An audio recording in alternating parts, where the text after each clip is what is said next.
especially in the first year, second year, the growth of the brain is just profound. Now, much of that is genetically driven, but a huge proportion of it is also environmentally driven. Right. We know that if certain children's brains, they don't get certain nutrients, be it vitamins or iodine or zinc or something, it will not be able to achieve the same capacity that it would have otherwise. Right.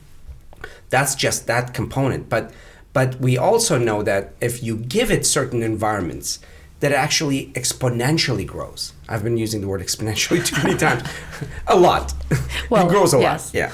So, and then that infrastructure and that structure that's left behind is brain reserve. Right. And we can engineer that. We can build that. We can build the capacity. The word motivation is used just loosely. Right. Meaningless word. But what if we operationalize it? It starts early. A little bit insight into that.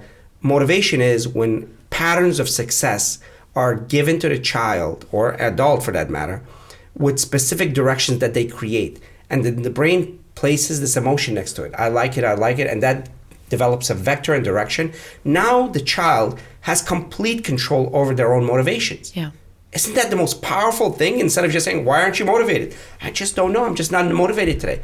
No, how about every single day having complete control over your motivation and your steps of success?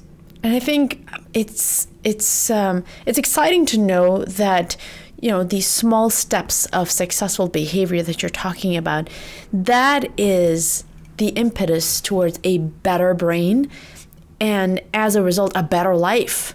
If people learn the models of a healthy behavior or build healthy habits early on in life, whether it's for eating or exercise or any of these lifestyle factors that result in better health, they live with it for the rest of their lives because those are the critical years when you develop them. And to know how that happens in the brain, the behavior pathways forming in the basal ganglia, which is a part of the brain that, is responsible for the development of habit, among many other things, is exciting. Exactly. I mean, in the last 15 to 20 years, we have learned more about the brain than thousands of years before that. Right. I mean, to be honest, up to recently, everything was cardiocentric. You'll find it in your heart. No, you're not going to find it in your heart. The only thing you're going to find is 4 empty vessels. Sorry, cardiologists. But what you will find that you're actually alluding to is in your limbic system, in your amygdala, in your limbic system, in your frontal lobe, the emotional centers of the brain.